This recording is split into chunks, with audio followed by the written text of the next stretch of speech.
madame, bonjour monsieur, bienvenue sur le plateau Cimodec TV 2018. Nous recevons aujourd'hui Catherine Fradet, qui est directrice emploi, compétences et innovation dans la chambre syndicale de la métallurgie Haute-Savoie, je crois.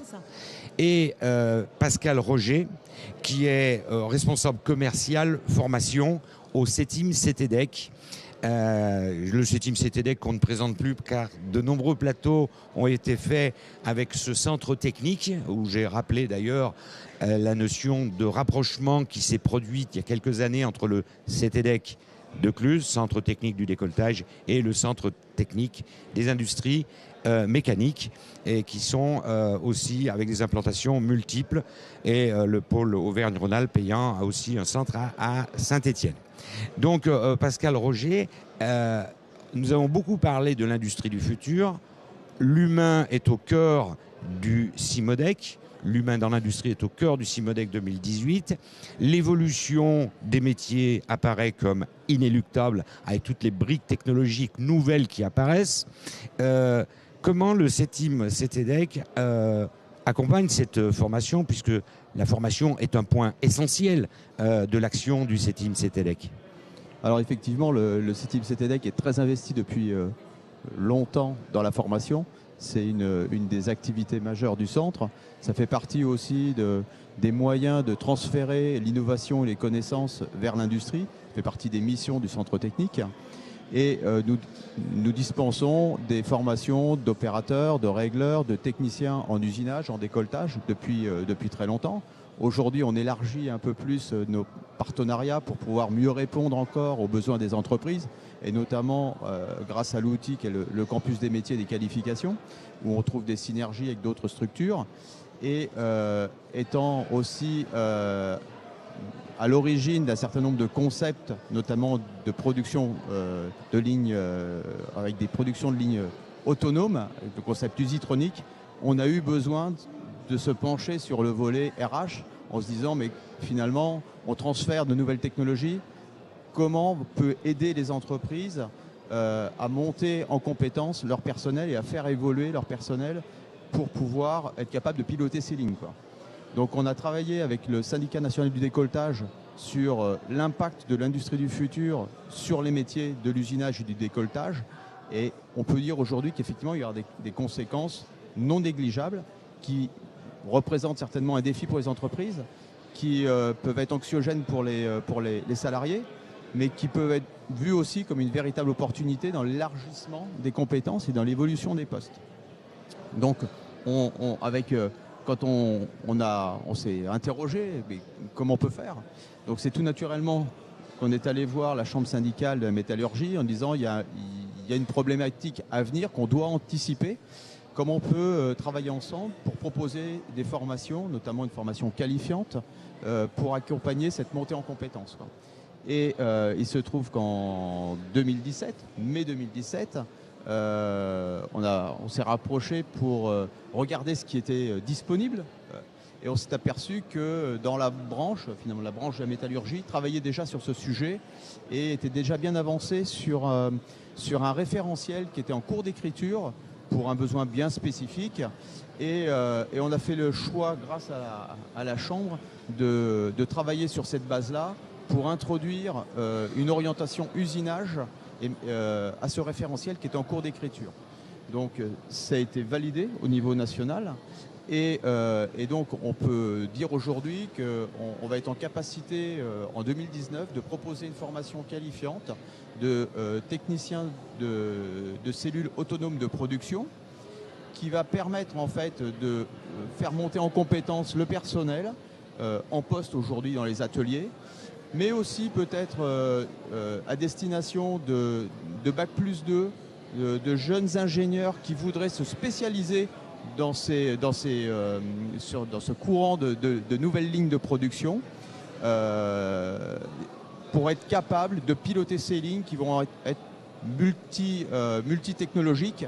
Et c'est vrai qu'aujourd'hui, il y a peu de réponses face à ce besoin qui est déjà réel, mais qui va se développer dans les années à venir. Et donc la chambre syndicale de la métallurgie a joué un rôle essentiellement fédérateur pour trouver les besoins des entreprises et trouver les acteurs de la formation, et au milieu la chambre syndicale de la métallurgie. Alors est-ce que vous pouvez m'expliquer comment ça se passe au niveau national et puis on va dire plus au niveau régional?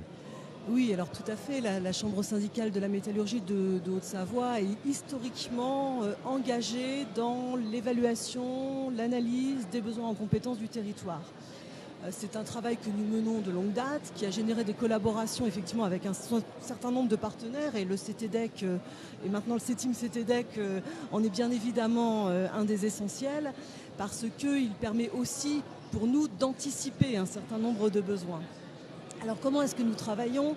Nous travaillons finalement en interface entre notre territoire, les entreprises de notre territoire, et puis bien sûr la branche professionnelle qui a vocation, elle aussi, à porter l'analyse de l'évolution des emplois et des compétences, notamment au travers d'un observatoire prospectif qui travaille particulièrement en ce moment sur les enjeux de l'industrie du futur, la digitalisation, la réalité augmentée, et tous ces concepts effectivement qui sont en train de bouleverser à la fois les organisations et bien sûr l'homme dans l'organisation.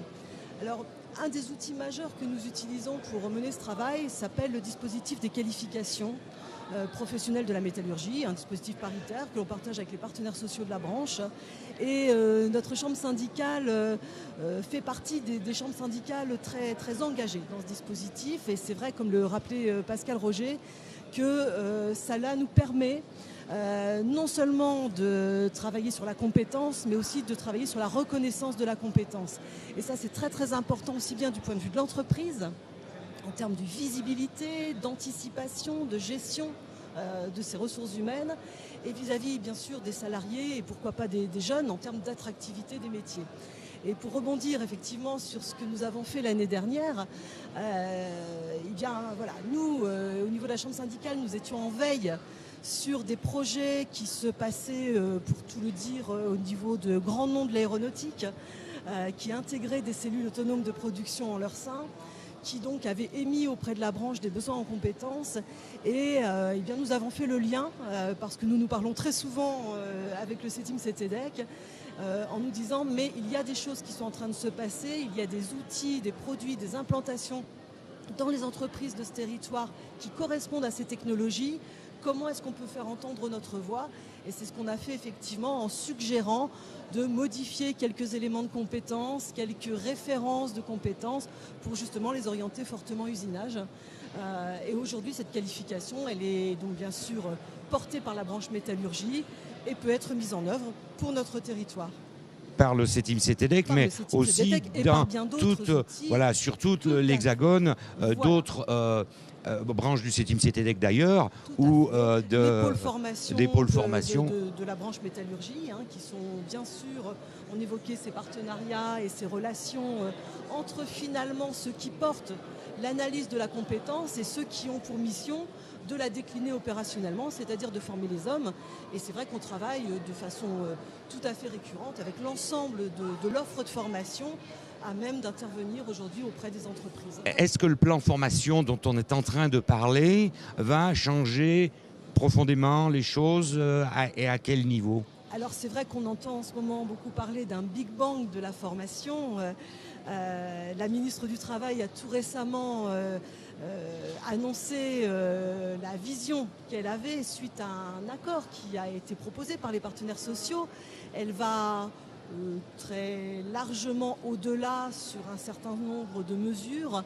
Il est peut-être un peu tôt aujourd'hui pour en livrer une première analyse puisque nous n'avons pas encore le projet de loi, mais très clairement, un des éléments qui sous-tend cette réforme, c'est aussi le fait que la formation est un investissement à la main des entreprises et que par conséquent, l'ensemble des interlocuteurs et intermédiaires qui peuvent œuvrer sur le champ de la formation sont des ressources, mais à la main de l'entreprise, si vous voulez, et bien sûr des salariés, des individus, pour évoluer dans le contexte que l'on connaît aujourd'hui. Donc on en saura plus d'ici quelques mois. Ça sera une véritable révolution incontestablement. Mais les formations qualifiantes seront là pour accompagner à la fois les entreprises et les hommes aussi dans leur parcours professionnel, puisqu'ils auront une vraie reconnaissance. Absolument, un rôle fort de la logique de certification et de qualification, un rôle fort des organisations professionnelles, des branches, des secteurs professionnels dans l'écriture des diplômes, des référentiels de certification. Donc encore beaucoup de travail pour adapter les compétences à l'industrie du futur. Mais vous y œuvrez et je vous remercie en tout cas d'être venu sur le plateau TV du CIMODEC 2018 pour nous parler de ces formations qui remettent toujours l'homme au cœur de la technologie et au cœur de l'industrie du futur. Merci à vous deux. Bonne fin de CIMODEC et je vous souhaite une très bonne journée. Bonne journée à nos spectateurs. Merci.